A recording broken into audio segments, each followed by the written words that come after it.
Siyanibingelela nonke balaleli egameni likaJesu Kristu oyinkosi nomsindisi empilweni zethu. Sithi makube kini umusa nokuthula okuvela kuNkulunkulu Baba wethu nasenkosini uJesu Kristu. Izwi lenkosi uJesu Kristu leli olilalele njengamanje. Izwi lenkosi uJesu Kristu. Lapho sishumayela khona, sifundise, siphinde sihlole imibhalo engcwele ngokwentando kaNkulunkulu kwindodana yakhe uJesu Kristu oyinkosi nomsindisi.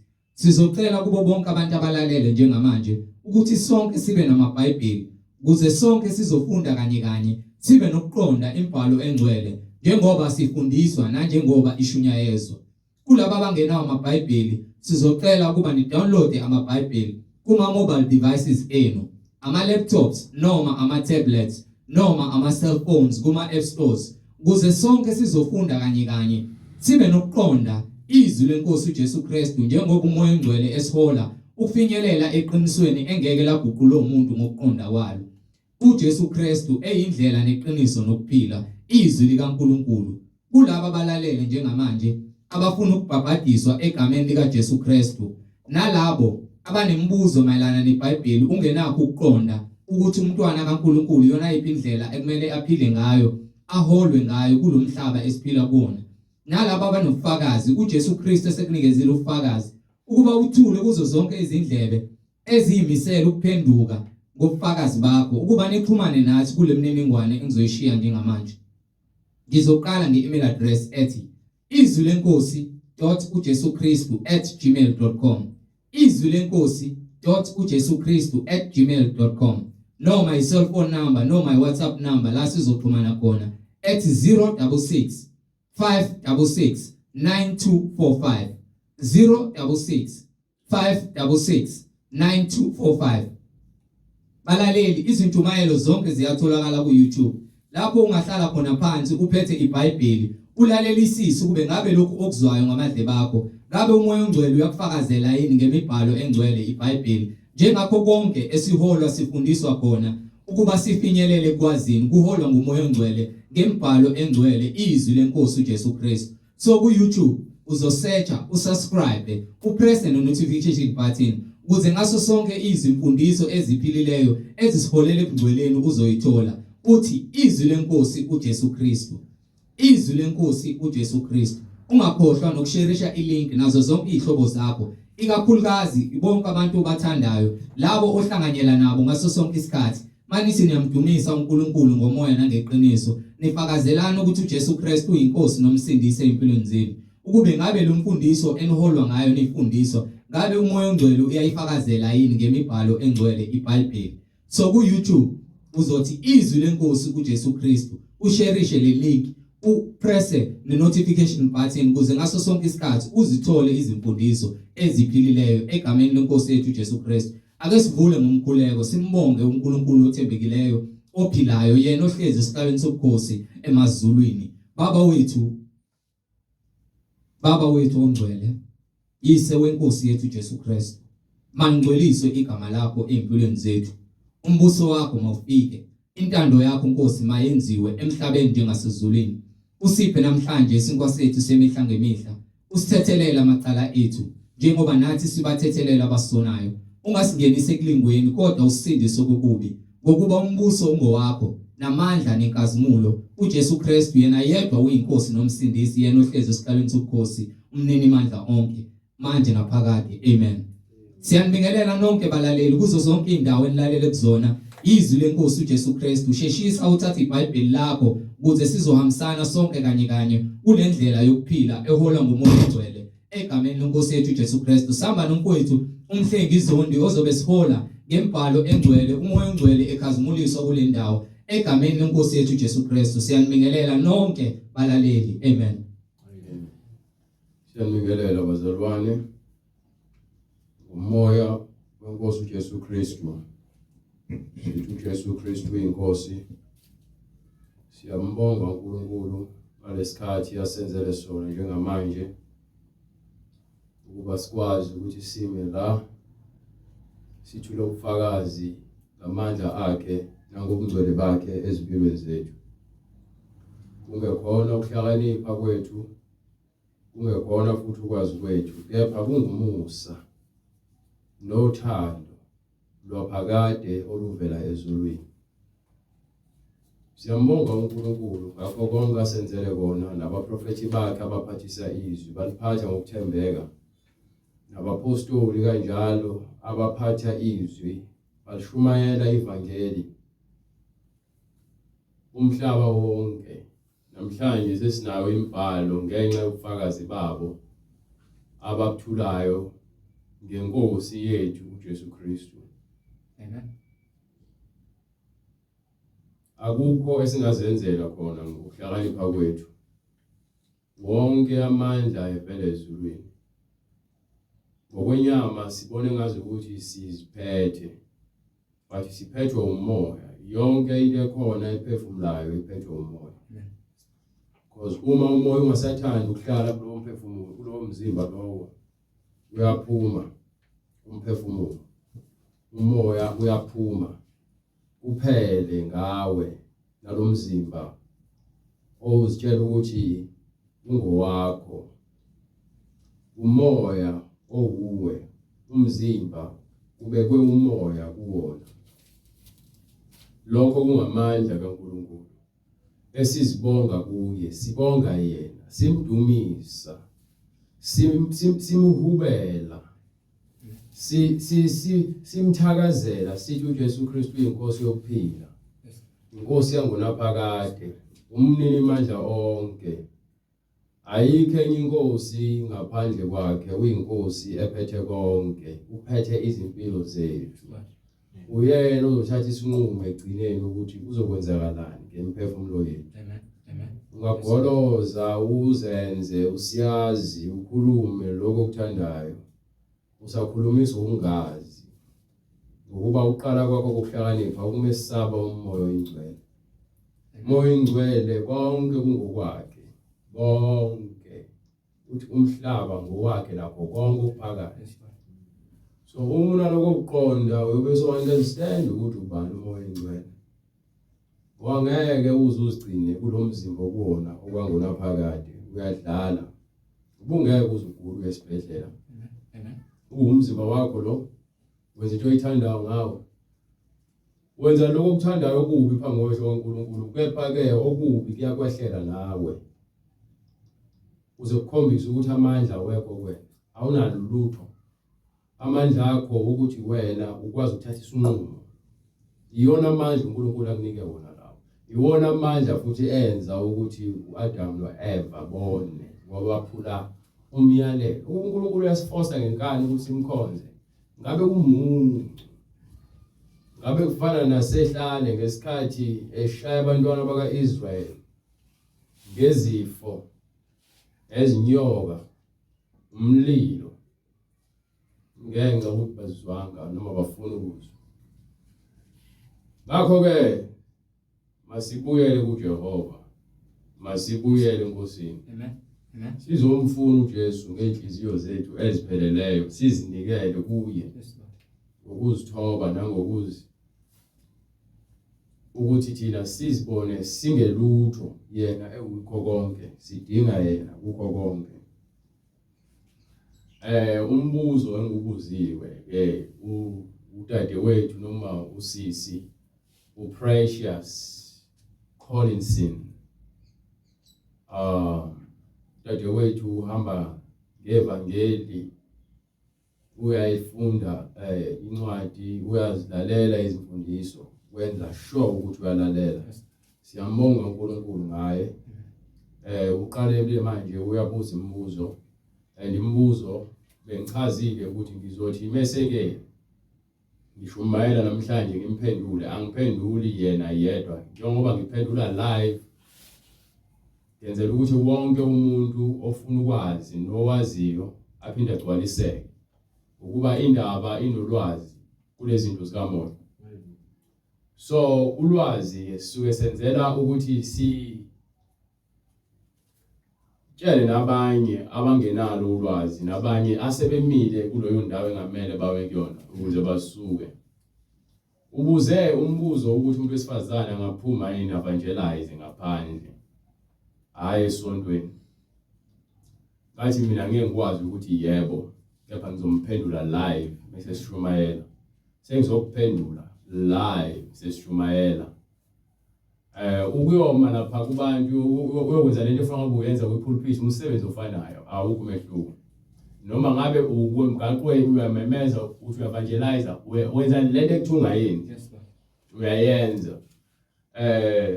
Abantu babuthula ubufakazi. Umuntu bezothula ubufakazi uthula ubufakazi achaze ngamandla kaNkulunkulu. Kepha uJesu akakaze athumele abantu besifazane ukuthi abambe ushumayela umhlaba wonke. Azange futhi enze abantu besifazane abafundisi. Azange futhi enze abantu besifazane abelusi. Azange futhi enze abantu besifazane abapostoli. Wenza abantu besifazane baba abaprofetikazi kuphela. So akekho umama umvangeli noma umama umshumayeli. Ngokwebhayibheli asikwazi lokho. So uma uzothi uyakholelwa imibhalo kepha wena ufuna ukwenza okuphambene nemibhalo, awukholelwa eBhayibhelini. Ukholelwa kwizinkanuko zakho ngoba baningi abagcwele lo moya wokuthi uNkulunkulu bathumile. uNkulunkulu kuba wefuna ukuthi umuntu wesifazane uzofika umuntu wesifazane njengoba afika kuPaul.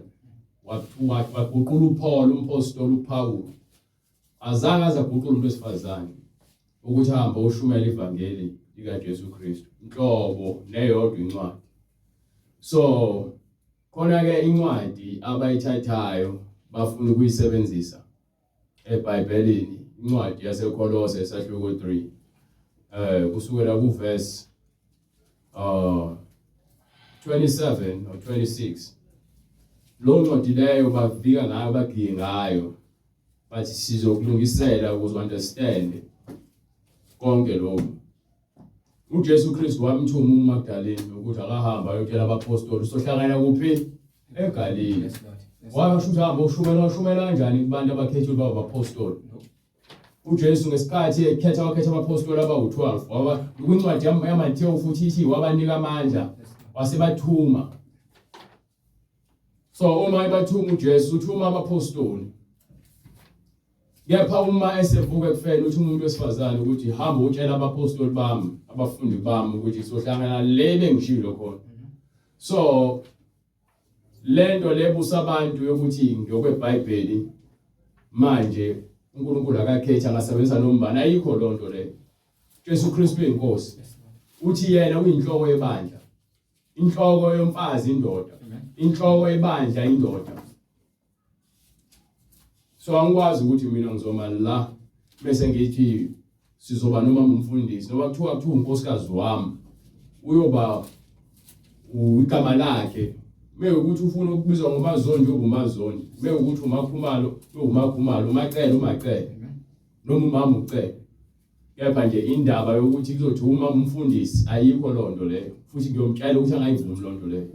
Uma umfundisi akusho ukuthi manje mina isibongo sami sengumfundisi mina ukuthi unkosikazi wami sezobizwa ngoba umfundisi. Umsebenzi engiwenzayo ukufundisa yena akafundisi yena ngithi why manje izobizwa ngokuthi uma umfundisi ngibona ke egane umfundisi ukukhohlakala lokho. Angithi naba manje khona nabanye ulontuzana bathi uNtsibande, bathi umpostoli uNtsibande nonkosikazi wakhe ethubani manje uLady Apostle. Ayikho lonto leyo. Nina niyayidalela nje uMasigcozi. Nina nithatha izinto ngokwenyama. Izinto zikaNkulunkulu kufanele sizigcine njengezinto zikaNkulunkulu. Bambiza ngobaba uNtsibande. Ubaba ekhaya. Esontweni akufanele abizwe ngobaba. Ngokuba kubhaliwe phansi ungabizwi noyedwa umuntu ngobaba emhlabeni. So nina nihlonipha kakhulu nize niphula umthetho kaNkulunkulu ngenxa ukuthi nifuna ukuhlonipha abantu abamemva kwepulpit. Mina ngiyamkhuza umuntu bezothi baba. Mina. Ngoba ngisho abanye abafuthi abakhuluma isiXhosa bethi tata ngithi cha. Igama lami ngumhlengi. Mawuzothi ke mfundisi angikuthokozeli but ngiyazithulela. Mawuzothi pastor nakhona futhi angikuthokozeli. Akuyona into engijabulisayo yonke lonto leyo. Ukubizwa ngamagama. Into engijabulisayo ukuthi silizwe silenze izwi ukuthi ngiyenze umntando kaNkulunkulu ngifundise ivangeli ngishumayele ivangeli. Uyayithola incwadi yaseKolose. So lento engichazayo ngichazela ukuthi understand ukuthi uNkulunkulu yonke into uyibeke ngohlelo ebandleni lakhe. Uyibeke ngohlelo. Usisika Moses uMiriam wayomprofetikazi. uDeborah wayomprofetikazi. uElizabeth wayomprofetikazi. uMaria wayomprofetikazi. Futhi uma umprofeti uNkulunkulu usuke ekunika amandla ukuthi uprofethe izwi lakhe elisuka kuyena bethi nje hamba otshela abantu bami ukuthi ngithe uyahamba akasho ngishumayela uthe hamba ubatshela ukuthi ngithe uzofika isifo izwi lifike uNkulunkulu. So sesikhuluma ngembhalo ukushumayela ke ngoba nangu uMiriam usisika Moses waprofetha ukuthi uzozala uMoses. Amen. So eyokushumayela kuholi bandle umuntu wesifazane cha soze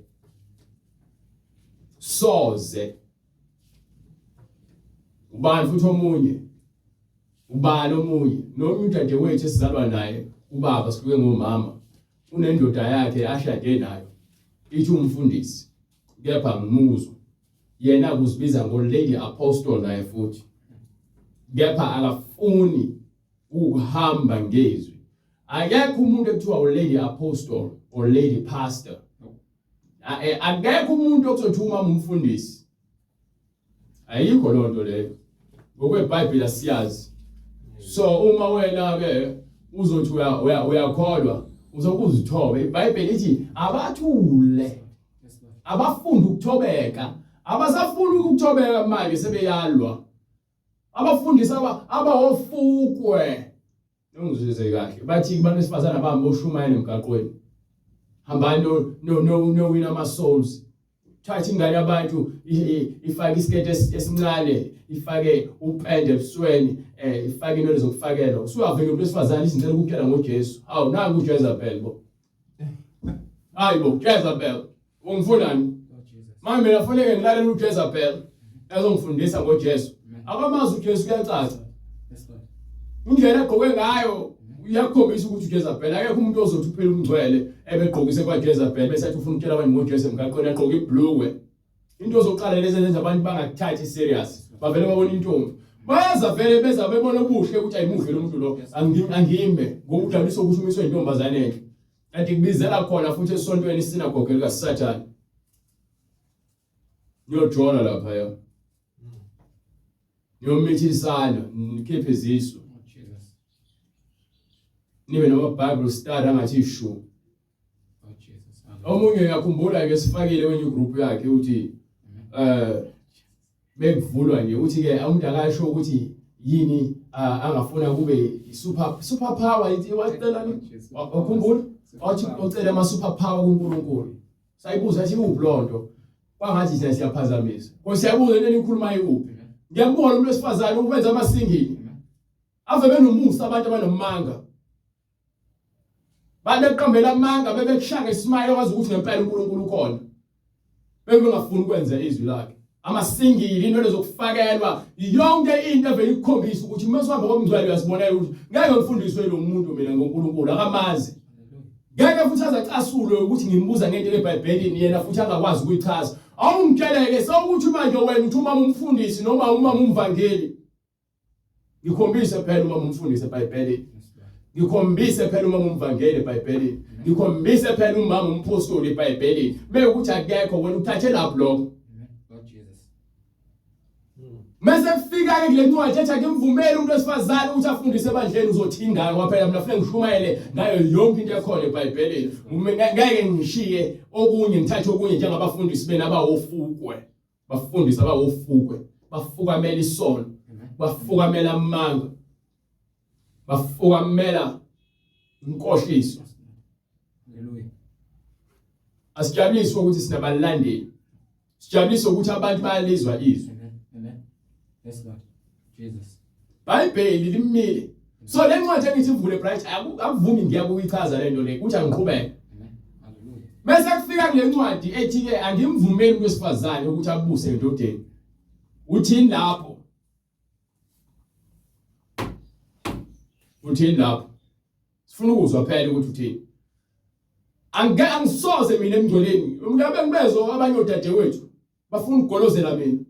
Bethi ke ngoba nakubalala abafundisi abaningi afuna ukulalela iBhayibheli. Abantu bagcina sengathi manje mina engibhala iBhayibheli engathi into ngifuna zenziwe ngenkani. Mina ngikutshela into ekumele uyenze ebhalwe phansi njengomntwana ofuna uNkulunkulu. Amen. Oh Jesus. Wena ufuna uNkulunkulu, thobela izwi laNkulunkulu uhlukane lokho ngibuza ukuthi ke manje umuntu wesifazane akuvela akhulume ngoJesu. Angaze ngithi mina umuntu wesifazane akakhulume ngoJesu, angakhulumi ngoJesu njalo. Wonke umuntu unobufakazi ngempilo yakhe uJesu emthathile wambeka lemeke khona. Sonke singabuthula ubufakazi. Bese kuthiwa shumayela. Hayi. Suka la. Akufanele ube la. Ungahamba emasontweni le khona bezontshela khona ukuthi ningama nimashibele nizimbali zezwe ningogandaganda bantshela yonke lento bathi hambani no win ama souls. Inkinga le abantu bafuna ukuphika iBhayibheli ngenkani ngoba befuna ukwenza besebenzela uJesu. Amen. Bafuna ukuphika iBhayibheli ngenkani ngoba nabe bafuna ukusebenzela uJesu. Nihola abantu besifazane emabandleni enamadoda. Nihleli phansi amabhayibheli aniwazi futhi ninjalo nje. Yes Lord. Incwadi aniyazi. Nithi amen ko Jezebel bemile la ebandleni befaka obhuti ingqwele befaka into zokufakela befaka ama blue tight. Belokhu bechikiza phambi kwenu lokho nithi amen kubona. Maningi amasilo khokhe kaSathane. Lord Jesus. Lord Jesus. Akufanele sithathe lokhu siwe lokhu uJesu Kristu uthi masikline ngaphakathi ukuze nangaphandle siqedele yonke into. Hallelujah. Singathathi lokhu senze lokhu siye lokhu. Konke kufanele sikwenze njengokusho kwembhalo. So mina ngeke ngikutshele mina ngithi ngizothumela usisi nomdadewethu ngihamba ushumela ivangeli. Angeke ngiyenze lonto. Bekho no brother bazokwenzani bona. Noma kuthiwa ngishumayela ngedwa yonke into ngibafuna ukuzenzela.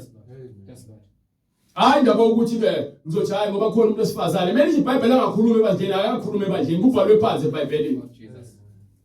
But ngoba nina amagwala ke niyafuna ukuzincengela abafazi benu nabancikisela ingakho nigcina senivumela yonke into engafunakala ebandleni ukuthi yenzeke. Abafaka amaduku abathwale abamboza amakhanda. Abayeke ukupenda imlomo nokufaka ama makeup nikhona abafundisi niyafundisa nifundisana. Thina sifundisa ukuthi umntwana kaNkulunkulu usiphatha kanjani. Iyona into esifundisayo leyo. Lord Jesus. Hallelujah. Mawungagculiseki lokho uNkulunkulu athi ufuna sibe yikho. Wena uwona umthwalo wami wena. Ngeke futhi uzumshintshise izwe engikholelwayo. Yes Lord. Ngeke ukuthi mina kufanele ngiaccommodate wena ukuze wena uqhubeke ugcwalise ukukhohlakala kwakho. Angifane ngeke phela ukuhlumayela ngiqhubeke mina ngigcwalise ibandla ngamanga ukuthi nini niqhubeke nizokwenza lento enifunayo. Ingakho bengeke basinvite abafundisi bena abakhulu uzoshumayela amabandleni abo ngoba niyophuma ngqasha niyongafisi ukubuya ngoba uyofika umlilo. Yes Lord. Yes Lord. Uyofika umlilo uzoshisa isono sofika siphethe ingadlangadla yesibhamu sibhamu sikamoya. Hallelujah. Hallelujah. Sifike sidubule lonke uhlobo lesono. Yes Lord. Jesus. Hallelujah. Sidubule ke isholo yasezulwini. Sisike ngenkemba siphethe izikhali zonke zikamoya. Amen. Amen. Amen. Lord Jesus. Abantu badlulula abantu besifazane abacindezelwa futhi sizokuvezela ngeBhayibheli ngiyayichaza ngoba ngifuna bese singene sijule sinabe siyendlale.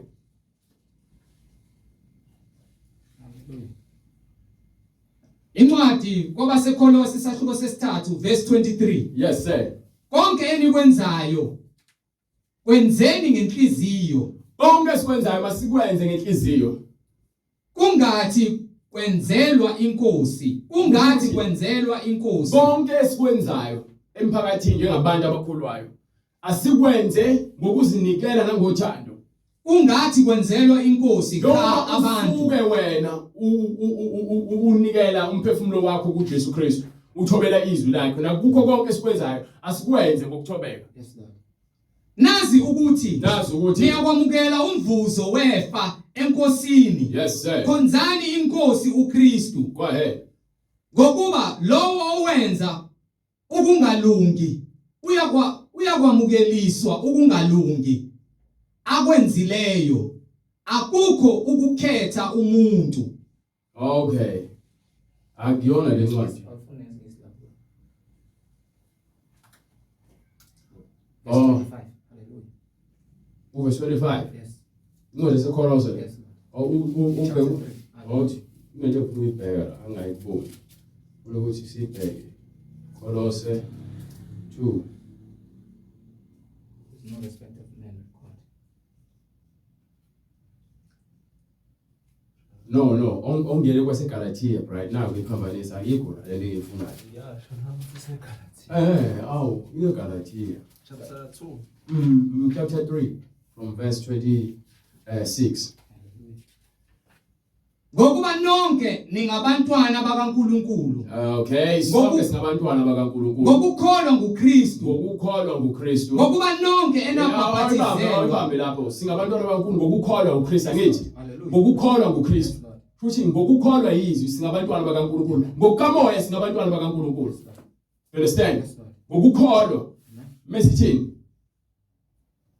Ngokuba nonke ningabantwana bakaNkulunkulu ngokukholwa kuKristu. Yes sir. Ngokuba nonke enabhaphathizelwa kuKristu nembatha uKristu. Sembethe uKristu. Akukho mJuda nomGriki. So, asike sibhekeke. Ngabe ikhuluma ngokwenyama noma ikhuluma ngokamoya? Siqale lapho phela ukuthi kufanele siqonde lo mbhalo. Akusekho mJuda. So ngeke ungitshele ukuthi wena uNkulunkulu wamaJuda. No. uNkulunkulu uJesu Kristu owami owakho wamXhosa womZulu weChina uJesu esikhuluma ngayo. So manje na ke melithi akusekho kwahlukana akusekho mngcele. Yes Lord. Yes Lord. Emngcweleni. Akukho mJuda nomGriki. Yebo. Akukho boshiweyo nokhululekileyo. Akekho futhi oboshiweyo nokhululiweyo. Akakho wesilisa nowesifazane. Akho wesilisa nowesifazane. Ngokuba nina nonke nimunye kuKristu Jesu. Nayo indaba le kona ke befike bathi ke ngale ncwadi le ikhusha ukuthi ke asesebe indaba yobulili mokushumayela. Kusho wena, futhi iBhayibheli yazibhekisa phela. Ngoba lana khulunywa ukuthi ke akusekho kwahlukana.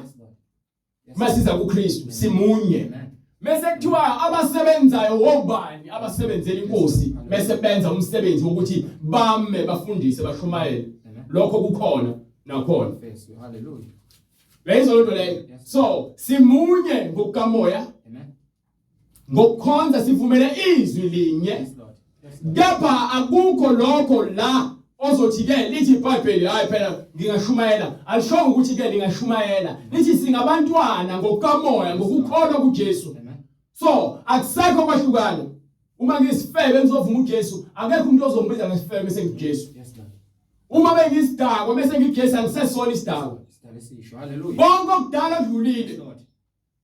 So le ncwadi lana ikhuluma ngokuthi kuJesu simunye ngokukholwa. Yes Lord. Nangezwi lakhe. Yes Lord. Indaba zokumashumayela ayikazi phasisa ukushumayela le ncwadi le. Hallelujah. So mekuthi ke izokhuluma ukuthi akusekho wesilisa nowesifazane uJesu simunye ngomoya. Yes Lord. Besiphuma la hambe unginika le ncwadi le. Ya Timotheo. Timotheo wokuqala sahluko 2 verse 12. Kepha angimvumeli owesifazane ukuba afundise. Yini ukufundisa? Kepha futhi liyamvumela ukuthi afundise. Hayi, liyamvumela ekhaya. Unindawo yakhe kuphi? Ekhaya. Esontweni. So awunako kuhamba uthi wena ushumela ngoJesu emgaqweni. Amen. Because when the same thing iBhayibheli lishoyo. Yes Lord. Amen. Awunako abanye bathi uDeborah nje abantu babeza kuyena yena wayenikwa amandla njengomprofetikazi. Uyena womprofetikazi. So wena uyena umprofetikazi, wena usho ngumvangeli. Ukhona umehluko phakathi komprofetikazi nomvangeli. Amen. Yabona uPhilip wayemvangeli. Angikhumbuli khona umuntu wesifazane omunye uStefan wayemvangeli. Kukhona abapostoli. Kukhona abafundisi. Kukhona abelusi.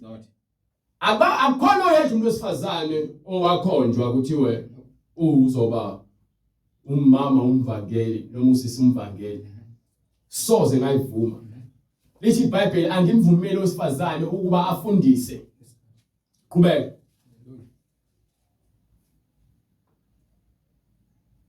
Kepha angimvumeli owesifazane ukuba afundise nokuba abuse phezu kwendoda. So uzongitshela kanjani wena ukuthi ubusa umuntu wesifazane esontweni lakho noma lo khonza khona nihola umuntu wesifazane? Kwenzeka kanjani ukuthi wena uholwa umuntu wesifazane ekubeni iBhayibheli lisho kanje? Ubani omnika ilungelo ukuthi abe lapha kwePulpit? Ngisho ngahamba ufundele uba umfundisi abuye kuqala neziqu namaphepha. Lonto ize leze because iBhayibheli likhulumile lama lathi angimvumeli umuntu wesifazane ukuba fundisi noma abuse. So nina nimuzo abantu besifazane uyaqala uIsaiah athi wo bantu ba aba baniholayo bayandukisa. Ingane ziyanimusa. Isaiah chapter 3. Is it chapter 3? Yes, Lord. Verse 12, right? Abantu bami ke izingane ziyabacindezela. Izingane ziyabacindezela. Nabesifazane bayababusa. Izindaba. iBhayibheli likhuluma ngokuthi uNkulunkulu meqalekisa uAdam noEva athi kuEva wena indoda yakhe yakubusa phezulu kwakho. Indoda yakho yakubusa phezulu kwakho. So uma indoda ibusa inhloko indoda yomuntu wesifazane wonke umuntu wesifazane okhona ungaphansi kwendoda.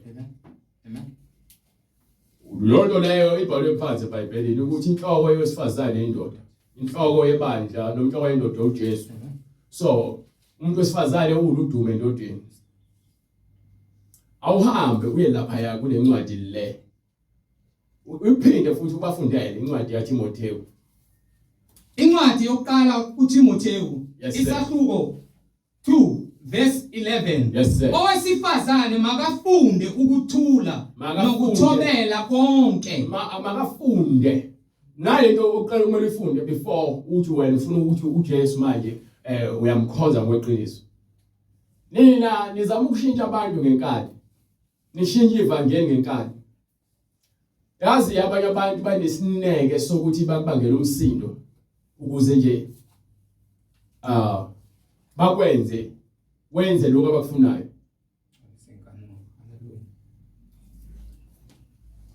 Uma uzizwa ukuthi wena ubizwa uJesu ukuthi ushumayele, ngicela iBhayibheli lizoprova lokho. Mali ngekho wena uholwa izinkanuko zakho. uNkulunkulu azange azakuthuma. Wena ozinikelayo kuleso senzo uNkulunkulu azange azakuthuma. So asingeke sithi manje wena sesizokubuka manje uthi wena umfundisi. Angikhathali ukuthi nawe neminyaka emingako ibandla kuthiwa imphefumulo yaguqulwa. Kunemphefumulo yaguqulwa kepha ke uthini ngale ncwadi ethi umuntu wesifazane akavumelekile. Wena ngamandla akho uyasibona ulungele ukuthi ukwenze lokho, but umbhalo ukuyibona unamandla ngaphezulu kwethi sonke iwona ophikisayo. So umbhalo uyaphika. Ngoba le ncwadi ethi angimvumeli wesifazane ukuba afundise noma abuse phezulu kwendoda, kepha makafunde ukuthobeka konke. Makafunde ukuthobeka konke. Kepha ngimvumeli owesifazane ukuba afundise. So umfundisi othi yena akanankinga nabantu besifazane abafundisayo unenkinga lo muntu uyena inqobo lwakhe. Akanayo imfundiso ephilileyo. Imfundiso ephilileyo ayikho kuyena.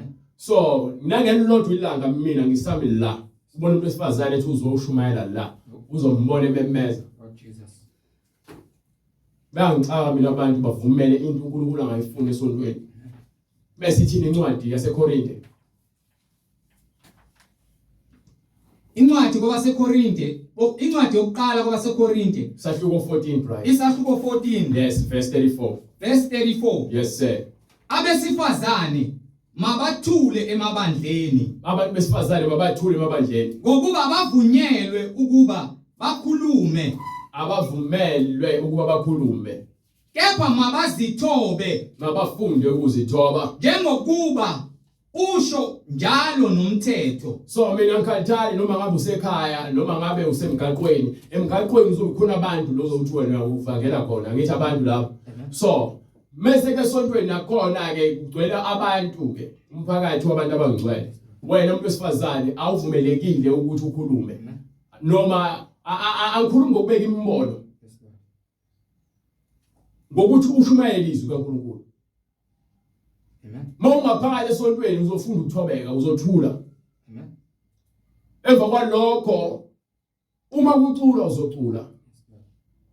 Uma kuthandaza uzothandaza. Kepha bese kuthi uyafundisa uzohlala phansi ufunda ukuthobeka ulalela izwi likaNkulunkulu ufunda ukulenza lona kuqala. Then emva kwalokho uzobe sonamandla ukuthi wena uNkulunkulu uyamuzwa uyaphila kuwena. Hallelujah. Hallelujah. Niyajaha kakhulu. Niyajaha nisemjahweni ungafuna ukuthobela izwi likaNkulunkulu. iBhayibheli alilwi nawe. Lithi lapha kwincwadi yaThithu sahluko incwadi yaThithu sahluko 1 mengaphosisi kusukela ku verse 5. No, isahluko 2 kusukela ku verse 5. Babe ngabaqondileyo Awuhlahle noma ku verse 4. kanjalo nabafazi Asike sibheke abafazi abadala baziphathe ngokufanele abafazi abadala baziphathe ngokufanele abangcwele bangabi ngabahlebi ungabi umuntu wesifazane ongcwele ohlebayo bangabi izigqila zewayini eliningi ungathandi noma kuthiwa liphuze iwayini kancane ungabe soba isigqila sewayini wena sohlezi udakiwe iwayini babe ngabafundisi bokuhle nayo ke indaba kuthiwa ngethiwa abafundisi mayewe manyena ke asike sibheke lana ke umama omdala ke fanele enze njani babe ngabafundisi bokuhle ukuze bafundise abesifazane abasha ukuthanda amadoda abo yini abantu besifazane abadala abafundisa ngayo ukuze bafundise abesifazane abasha ukuthanda amadoda abo bathande nabantwana babo iyona into ebalekile nje umuntu wesifazane ekuthiwa kufanele ayenze endlini kaNkulunkulu emasontweni emasinagoge kaSathane bafuna nenze konke babhizi banika noma position second pastor second deacon umdikonikazi awusoza bomdiakon umuntu wesifazane awusoza bombishop umuntu wesifazane awusoza bompostoli umuntu wesifazane awusoza bomfundisi umuntu wesifazane awusoza bomvangeli umuntu wesifazane awusoza bomkhokheli umuntu wesifazane zomkhokheli ekhaya ingane yakhe entombazane imfundisi ukuthi uthande kanjani umkhwenyana nengane zayo akutshela ngokweBhayibheli ningazikhohlisi funda iBhayibheli ukuthi wazi uNkulunkulu uNkulunkulu abantu bakhe uzobasebenza ngendlela yakhe ningazami ukuthi niyenze abantu abathunyiwe ningathunywanga ukuba yini niqina senithatha izinto ngemizwa yazi lento ngishoyo baphatha kabi ngisho umfundisi wakho lo mthanda kakhulu imphatha kabi lento ngoba unkosikazi wakho uma umshumayeli uma umfundisi ulady apostle ayikho lonto la imfeketho leyo into ozakhela yona ukuze wena uthole udumo kubantu haleluya noma week lo nofakayo umama lawo bathi basindisiwe ifakele le week usindisiwe uthanda kanjani uJesu Kristu ngokweqiniso wena uphila impilo yamanga ufaka upowder ebusweni ufaka uRuth namacici uloku uyobujeza bed phambi kwabantu ukuthi uyafundisa ufundisa ngani alikho ngeqiniso kuwena wena uyathenga ubuhle ungakhomba uyothenga ama makeup namacici nemgexo nopenda izinzipho okuwesike nje ukupenda izinzipho senza ngohlangeza haleluya lokukhomba amadoda ezinzipho ezipendiwe namadoda lokho evuza amathe lejula kubale ejula kuyiswa uwena ngamanga akho nangokuthi amadoda aweak abuthaka nesithi umama wethu abeshumayela yikho lonto sekuma wethu futhi babe ngabaqondileyo so manje na ke no ubunye ubani uNtsibande ngiphinde kuyena uNtsibande wakhuluma wathi umfundisi uNtsibande angimazi umpostoli kanjani kepha ke uneqiniso bese kuba khona izinto azishoyo ezinye zaze zingelona iqiniso uJesu akakaza afundisa ukuthi wena umuntu unkosikazi kufanele uthathe unkosikazi wakhe abeke isandla kumuntu ogulayo wena ubeke isandla kuyena bese utransfer amandla ayikho lonto le utukisa abantu ngalonto le akufanele uyenze akufanele uyenze abantu babeza kuJesu kwakuyena wabeka izandla nabapostoli babeka izandla abantu wena nje umsebenzi wakho ukuthi uwenze lo zinto ngokuthembeka bese uthi ke ingakho ungafanele ube umfundisi ungenawo unkosikazi ayikho lonto le umpostoli Paul wayengenawo unkosikazi so uthini wayekuphi umpostoli Paul lethi khona ke noma uJesu afundisa ukuthi uma ufuna ukubeka izandla kumuntu biza unkosikazi wakhe azobeka bekumuntu wesifazane wena ubeka izandla zakho kuyena iphutha lento oyenzayo akufanele ngisho lezi zinto ngoba lezi zinto abantu baningi abantu abakholela kunina ngaphezulu kaNkulunkulu ayiBhayibheli lisifundisi lezi zinto lezi unkosikazi wakho ufuna ahlale phansi wena ufuna umsebenzi uNkulunkulu uthi wena amandla ani kuya wena unkosikazi wakho ngene ezindabeni zakho noNkulunkulu manje sibathini sinomxhumaniso yedwa sinomxhumaniso yedwa uJesu haleluya haleluya manje unkosikazi wakho uzomxhumanisa usawuJesu ufuna manje naye unganingenza amandla kaNkulunkulu abe buthaka abe weak yahlonipha but iqiniso ngizoya kulisho ngoba fanele silikhulume iqiniso abantu bakholela yinina yebo uNtsibande futhi ushumayela umebhabhathisa akabhabhathisi ngokwencwadi yezenzo 2:38 uthi egameni likayise egameni lendodana uJesu Kristu mesathi egameni kaMoya Ingcwele thiwa egameni sifuna igama igama akusho nje amagama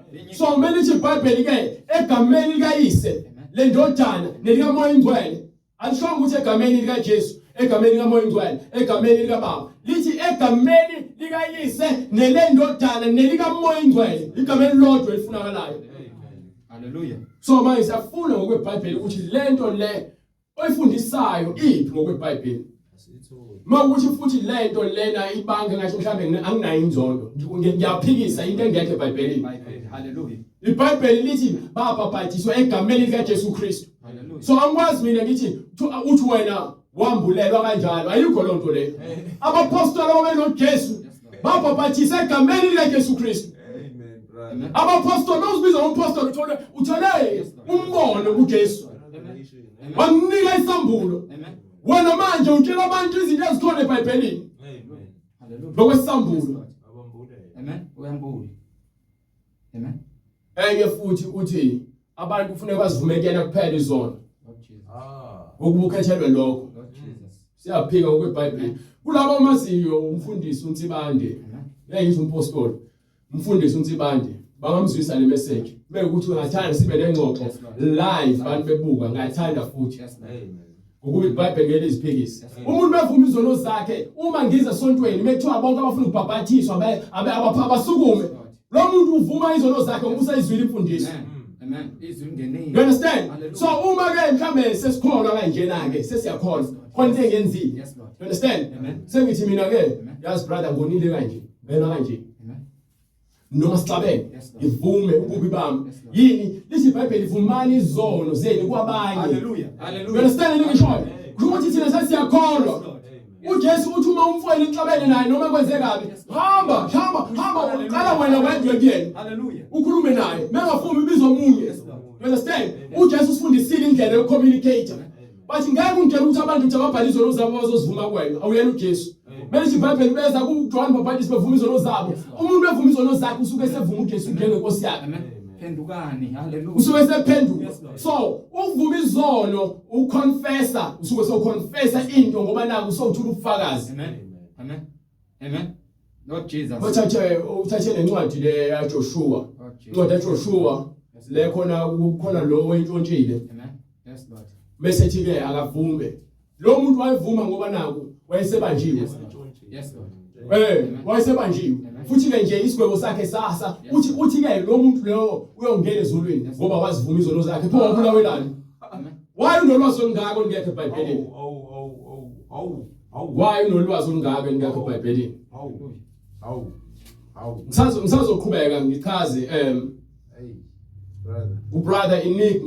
brother enigma wathoba nombono noNkulunkulu but izinto wahamba wazisho zaphambana neBhayibheli kakhulu engekuba ngithembe sengimbuza ezinye izinto wagcina eseziphikisa yena into ayishoyo asikhulumi lezinto ukuthi mhlambe siyadlabekisa ukuthi kufanele niqaphele abantu izinto abazishoyo kuningi kufanele nilazi iBhayibheli ukuze nizokwazi ukuthi nihlole imibhalo ngeke umuntu athi ube nombono noJesu azokhuluma into ephambene nezwi likaNkulunkulu ubaba umkhize uJohane Mkhize waba nerevelation noJesu ukhuluma ivangeli ukhuluma izinto ezingeBhayibhelini uNkulunkulu walifaka izwi kuyena ama scriptures ayayiphumela kuyena ngoba umoya ngcwele wamnika izwi njengoba nobani lo Ezekiel uNkulunkulu wamfaka iBhayibheli emlomeni ingakho ethi akahamba eyofundisa abantu abavusa abantu bafile you understand uJohane Mkhize ukhuluma iVangeli ukhuluma izinto ezingeBhayibhelini uNkulunkulu walifaka izwi kuyena njengoba nobani lo Ezekiel uNkulunkulu wamfaka iBhayibheli emlomeni ingakho ethi akahamba eyofundisa abantu abavusa abantu bafile uJohane naye kwincwadi yesambulu kuthiwa kayithathe lencwadi ayihle. Amen. Izobaba emlomeni kodwa izoba beswing, izoba sweet emlomeni. So sifuna ukuthi lezi zinto mesikhuluma indaba zeBhayibheli singadlali umacashelana noma sigcozi ngeBhayibheli. iBhayibheli incwadi ebalulekile le ephethe ukuphila kwethu. Ukufa nokuphila kwethu kunye elwazini esithola leBhayibhelini. So simele ukuthi thina uma sihamba le ndlela le sihambe ngokuqonda izwi likaNkulunkulu. Because ayikho enye into engasifaka izulu ngaphandle kwezwi likaNkulunkulu. Asideli umona abantu but iqiniso kumele silikhulume. Ingakho iBhayibheli lithi abanye bafundisa izinto ezingekho lithi ke bayaleni ngokweqiniso. Yes Lord. Amen. Uthi uNtibande unkosikazi wakhe uapostoli naye bezibiza. Ayikho lonto le.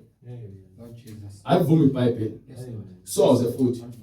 Nobani futhi omunye ubani ubamadlala. Lo umadlala lo naye ubiza umpostoli. Amen. Unkosikazi wakhe naye umshumayeli.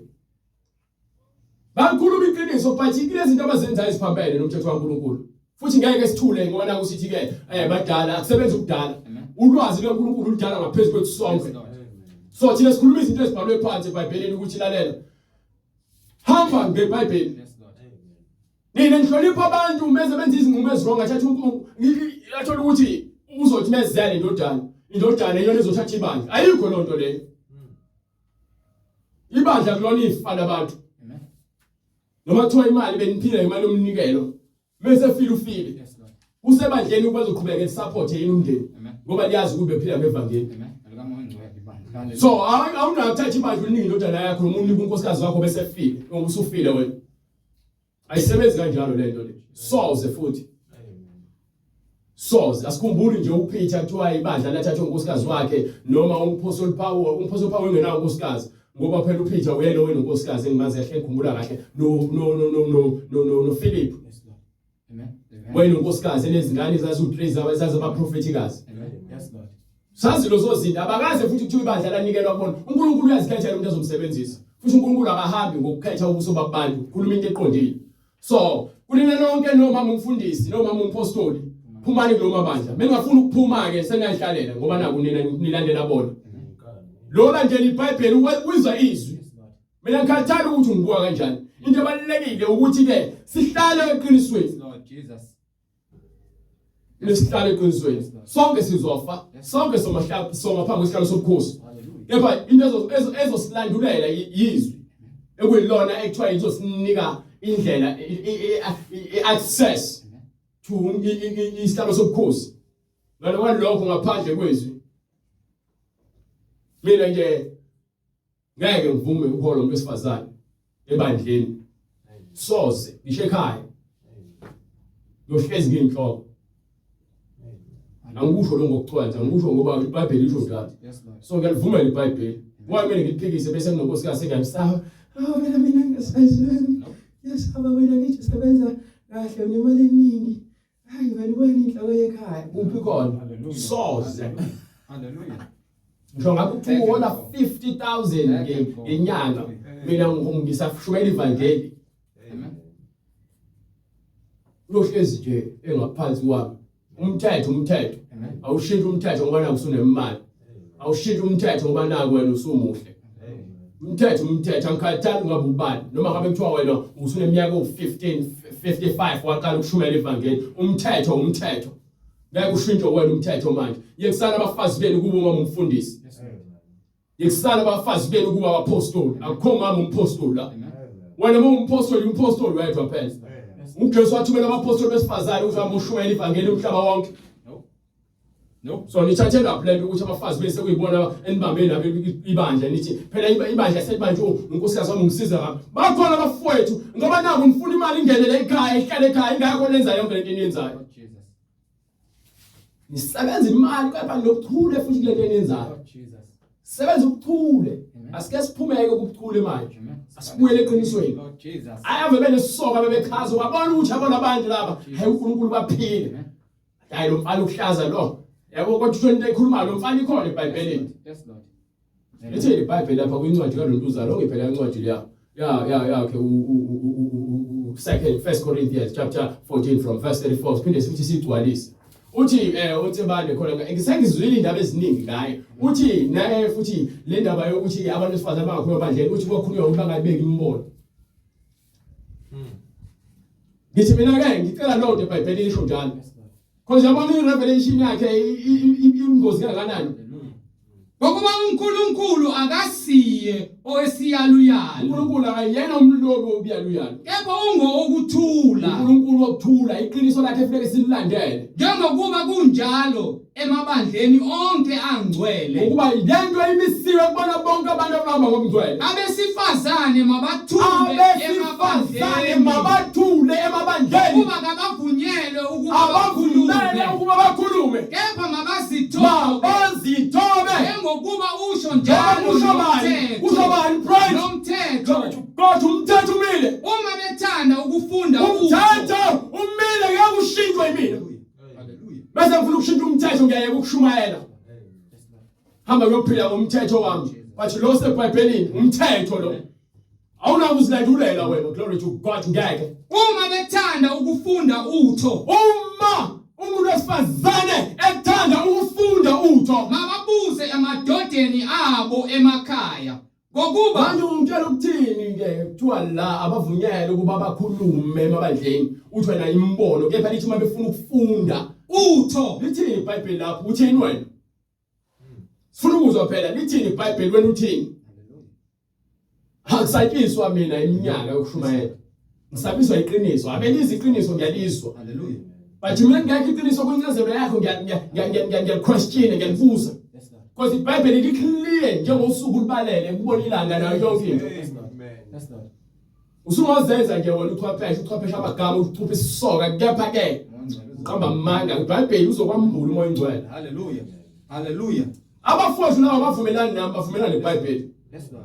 iBhayibheli esamba ngalo akukona indaba yamhlengi umhlengi imeke eceleni bheke iBhayibheli lakho incwadi incwadi ayibizi siyayibiza incwadi ibizela ukuthi bawufunda iBhayibheli ubone ukuthi nayo ibhayibheli phansi ushilo nto lokho ukuthi ngempela unamanga uzozibona unamanga bese uyaqala ke uyashifta Amen.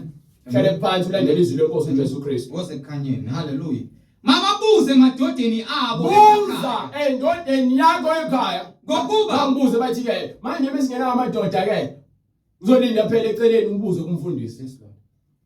uzolinda eceleni ubuze kumfundisi bathe esontweni awunakuma nje wena uzothi wofundisa la noma uthola esowukhuluma esontweni so kubonakala ukuthi manje wena umuntu vele ongenasi isimila awunamahloni ngokuba kuyihlazo ukuba wesifazane akhulume ebandleni you understand so kanjalo ukuthi uthi noma umfundisi noma umpostoli noma umvangeli noma make umshumayeli noma umpriest kanjani mekuyihlazo ukuthi wesifazane akhulume ebandleni kanjani wena unoma umfundisi wena mama uthi uhola ibandla uthini ngale ncwadi le konje izwi likaNkulunkulu laphuma kinina na uthini ngale ncwadi le manje uthi uma ingcwele kusebenzisa uma ingcwele ukutshela ukuthi ihlala phansi uthobeke iba nesihle kwabanye abantu iba nozwelo kwabanye abantu wakhetha abapostoli abesilisa manje ke umuntu wesisa kufuneka ehleze ehlenyuka siyahamba segoli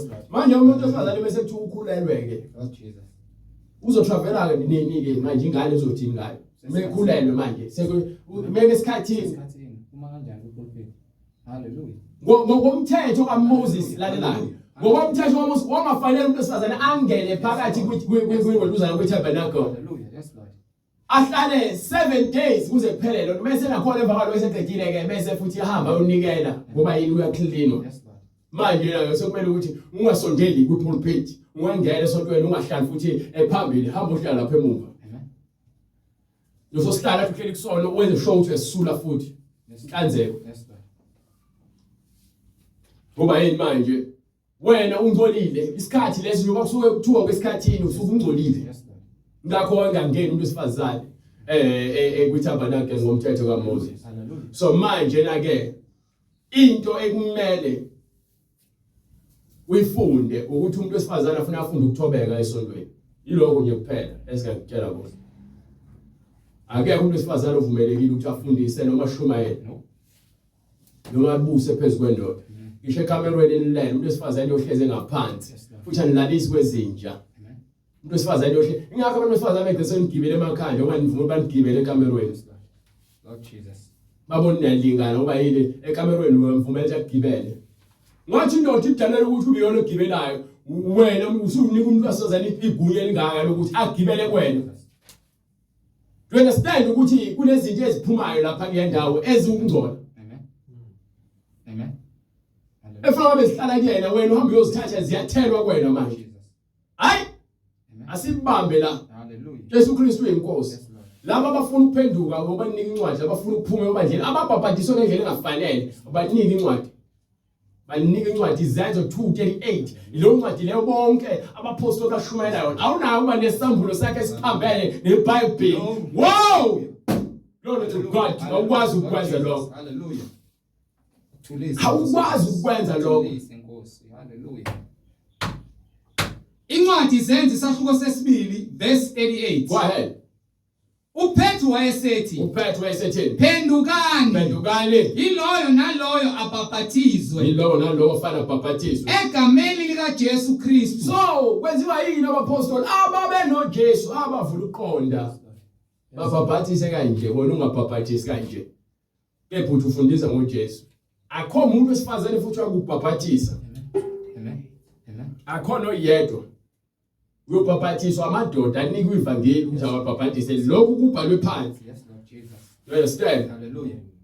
iBhayibheli ke bathi sebekuza wonke babuza bathi madoda bazalwane sekwenze njani na wathi uPetru phendukani yiloyo naloyo abhaphathizwe egameni likaJesu Kristu. kukho ukuthethelelwa kwezono zenu Yes sir. khona Yobe niyakwamukeliswa senamukeliswa isiphiwo sikamoya oyingcwele. awabhabhathisa egameni likayise lenodana moya ingcwele awubhabhathisiwe kunegama ekumele lisetshenziswe. Yes, Lord. Le gama ukuthi uzothi egameni likayise lendodana uJesu Kristu noma ingcwele ayisebenzi lonto le egameni likaJesu Kristu Amen. senze izinto njengoba siyaleliwe. Amen. Because baningi abaqhamuka nezinto zabo abazifundisayo but ezingasupportwa iBhayibheli asifunike lonto le Hallelujah. asifuni lonto le because kuthiwa konke okubhaliwe ngaphambili kubhaliwe lethini ukulobelo lethini ukuthi sifunde kubona senze njengoba. Hallelujah. Ngakho ke yilona lo ofuna ukubhabhadiswa egameni likaJesu Kristu njengokusho kwembhalo uyakusithinta Amen. so bese senza indlela ngokontando langamandla kaNkulunkulu sifinyelele kwena ukuthi ubhabhadiswe egameni likaJesu Kristu. Amen. uJesu Kristu uyinkosi. Uma unombuzo mayelana nezinto eziphathelene neBhayibheli siyacela usibuze ungakhathazeki siyophendula uNkulunkulu agcwalise ubukhulu bakhe. Send the WhatsApp, email. Jesu Kristu uyinkosi. Cela usibalele umkhuleko uNkulunkulu Nkosini. Amen. Jehova uNkulunkulu oyingcwele Jesu Kristu waseNazaretha siyabonga uNkulunkulu oyingcwele mdali wezulu nomhlaba ukuba usasigcinile usasivikelile uNkulunkulu mdali wezulu nomhlaba ukuba sishumayele izwi lakho. Siyacela uNkulunkulu onomusa mdali wezulu nomhlaba kube uwe Jehova oyingcwele olihambisayo uNkulunkulu onamandla lifike kubantu uNkulunkulu endlebeni zabo elingakafiki kubona uNkulunkulu onothando mdali wezulu nomhlaba. Lithi malifika Jehova oyingcwele libahlaba inhliziyo uNkulunkulu mdali wezulu nomhlaba njengaseyinsukwini zoPetru uNkulunkulu lapha abantu bahlatshwa yizwi ebatshela uPetru ukuba baphenduke ezonweni zabo uNkulunkulu babhabhadiswe egameni lakho Jesu Baba. Siyacela namanje uNkulunkulu kube uwe Jehova oyingcwele usebenze enhlizweni zabantu uNkulunkulu ngokuhlukana kwindawo lihambe uNkulunkulu izwi lakho eningizimu Afrika yonke iAfrika yonke lihambe umhlaba wonke liye nangaphesheya kwezilwandle Jehova oyingcwele. Abantu baphenduke uNkulunkulu kungaze lifike usuku lolaka Jehova oyingcwele uNkulunkulu lapho uyobe usuhlulela khona abantu. Siyacela nathi usiqinise uNkulunkulu okholweni Jehova oyingcwele uNkulunkulu onomusa mdali wezulu nomhlaba. Kungabe ukuthi sivulela abantu ukuba bangene kepha thina sisale ngaphandle sisale kulomncintiswano kepha siyacela uNkulunkulu nathi usipha amandla uNkulunkulu kuba silwele uNkulunkulu kuyongena uNkulunkulu ekhaya ezulwini Jehova oyingcwele uNkulunkulu lapho kuyobe sekungekho khona ukukhala sekungekho ubuhlungu uNkulunkulu onomusa sezingekho zonke insizwe zalapha emhlabeni kepha uNkulunkulu kuyobe kujabula ingona phakathi. Siyacela uNkulunkulu usiphe uNkulunkulu amandla ukuba sistrive uNkulunkulu for righteousness uNkulunkulu mdali wezulu nomhlaba usenze sibambelele kokuhle silwisane nokubi uNkulunkulu sizinikele kuwe Jesu Kristu waseNazaretha singahambi ngobuhlakani bethu ufake uthando phakathi kwethu uNkulunkulu nomusa mdali wezulu nomhlaba usenze nathi sikusabe uNkulunkulu nomusa sikuthande njengokusho kombhalo uNkulunkulu kuba lo myalo yiwona omkhulu nawo wonke uNkulunkulu nomusa siyacela usenze sikuthande ikhathi zonke uNkulunkulu yonke imimoya yamadimoni imimoya kaSathane ezama ukusikhohlisa Jehova engcwele imimoya eyinkanuko imimoya yakho konke ukungcola siyayishisa ngegama nangegazi lenkosi yethu Jesu Kristu siyacela konke lokho in the mighty name of our Lord Jesus Christ amen. Amen. One way to God. There's one